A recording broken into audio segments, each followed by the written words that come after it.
When I woke up in that hospital room, my body barely hanging on, the first thing I asked was, "Did my parents come?" The nurse didn't answer me with words. She just looked away, pity clouding her eyes. I was in a coma for 3 days. 3 days teetering between life and death after a car crash that shattered my ribs, fractured my spine, and nearly stopped my heart. 3 days where no one from my so-called family showed up. Not my father, not my mother, and certainly not my golden boy brother, Mason. Please subscribe to our channel and tell us in the comments where you are watching this video. The nurse later told me it was my neighbor. Yes, my 74-year-old neighbor, who found me unconscious in my car, slumped over the steering wheel in the cold. She called 911. She waited until the ambulance came. She even visited me. But my parents, the people who raised me, never even called the hospital. And this wasn't the first time they abandoned me. I should have seen it coming. They always made it clear I was the extra, the unwanted one. I was the daughter who ruined their retirement plan, who cost too much with her asthma meds, who should have married rich like her brother. Every major milestone in my life, graduation, my first apartment, launching my small art business, they barely acknowledged. Meanwhile, Mason got applause for breathing. He crashed 2 cars, and they bought him another. He dropped out of college, and they framed his decision to explore his passion like he was some misunderstood genius. But this is letting me die. I didn't have insurance. My art didn't cover hospital bills. The medical staff gently asked if there was anyone who could help with the finances. I gave them my father's number. When the hospital called him, he apparently said, "If she's alive, she can figure it out." She always wanted to be independent. They left me for dead. Literally. What they didn't know was that while I was stuck in that sterile white room, fighting to breathe, something inside me snapped. Or maybe it woke up.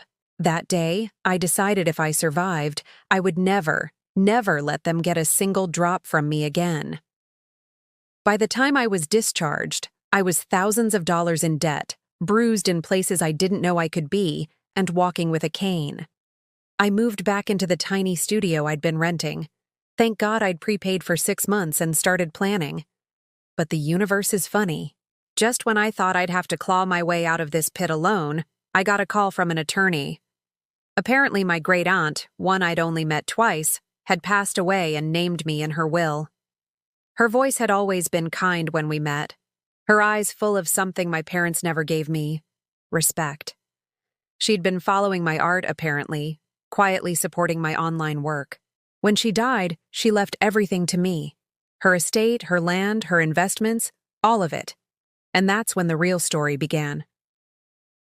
When I stepped into the attorney's office that following Monday, I still had a limp from the crash and bruises on my arms, but I held my chin high. I was handed a folder, thick, legal, overwhelming, and inside it were the details of a fortune I never knew existed. My great-aunt Evelyn had been wealthy, quietly, brilliantly. She'd never flaunted her money because she didn't trust people. People like my parents. Her estate included a vineyard in Northern California, 3 rental properties in Oregon, and over $3 million in diversified investments. And she left every last bit of it to me with one line in her handwritten letter that brought tears to my eyes. To the only one in this family who knows what pain feels like and never turned cold.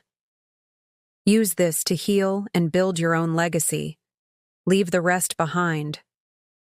I didn't tell anyone at first. I didn't need to. I paid off my hospital debt anonymously. I sold the lease on my old studio apartment. I took a trip to the vineyard, my vineyard now, and walked among the rows of grapes like I was finally breathing for the first time. Then came the message from Mason. "Hey, heard you're alive. Mom said you've been ignoring them. Don't be dramatic. No, how are you? No, glad you made it. Just entitlement, arrogance, and that same family poison I'd spent my whole life drinking."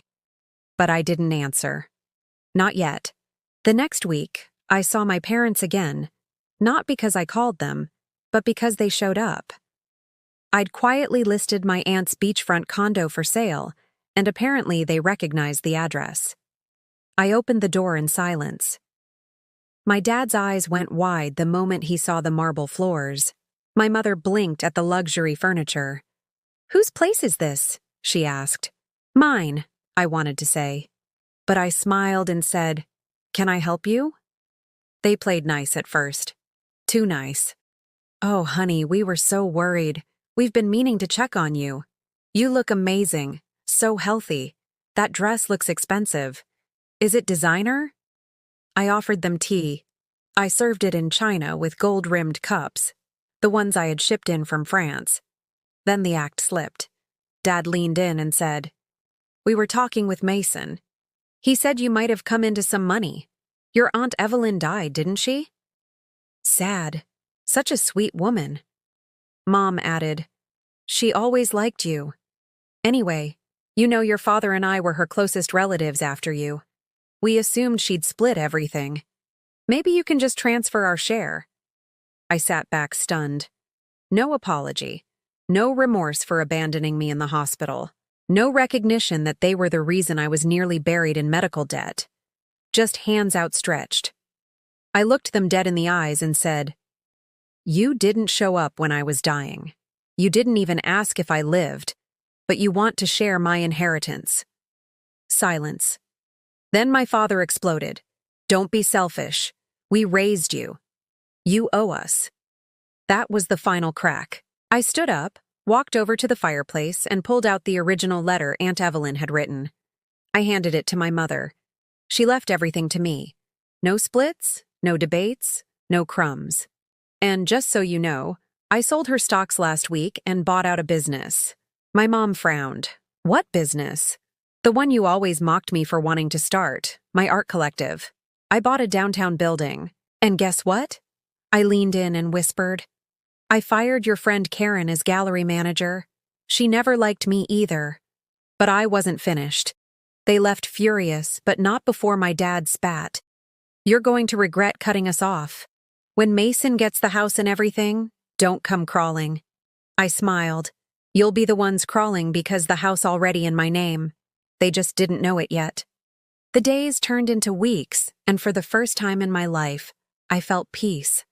Not just silence, real earned peace.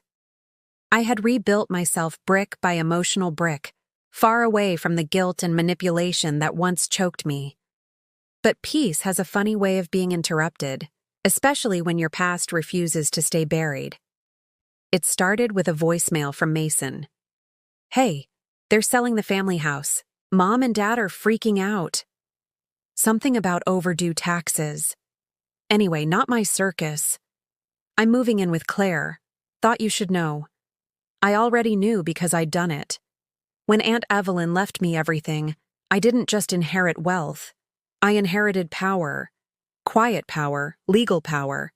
Hidden in one of the trusts was ownership of a private mortgage company, and guess who'd borrowed against the house 5 years ago and never paid it off? My parents. They thought the loan had vanished with some faceless bank. They never knew I'd bought the debt with a single signature. So, no, they weren't being evicted by some cold institution. They were being evicted by the daughter they abandoned in a hospital bed. I waited until the day the movers arrived. My father stood on the front lawn, red-faced, shouting at the truck driver. My mother sat on the porch steps, sobbing into a tissue like it was a performance she hoped someone would film. And then I pulled up, not in my old beat-up sedan that had been sold months ago. I drove my sleek charcoal gray electric SUV right onto their street and stepped out in a tailored navy suit, my hair tied back, my chin high. My mother's mouth dropped. "You?" My dad stomped forward. "What the hell are you doing here? Come to gloat." I held up a single white envelope. "This is your notice. The deed now belongs to a charitable trust in my name. The house will be converted into a shelter for runaway girls. Girls like the one you left behind." They both froze. My dad's fists clenched. "You can't do this. This is our home." "No," I said calmly. "It was. Now it's theirs." I pointed to a group of young women standing near the sidewalk. guided by a social worker I'd partnered with. Some had visible bruises. One was holding a baby. All of them had eyes that looked too old for their age. My mother choked. "You're doing this out of spite." I stepped closer. "I'm doing this out of survival. You raised me in a house where love had conditions, where being successful meant being silent. You left me when I needed you most, and now you're getting what you gave." They looked at the girls again and then back at me. That's when the panic set in. Not anger, not pride, desperation. "Please," my mom whispered. "We have nowhere to go." I leaned in, not with cruelty, but with clarity. "You told me I was worthless without a job, dead weight, a leech. So I got a job.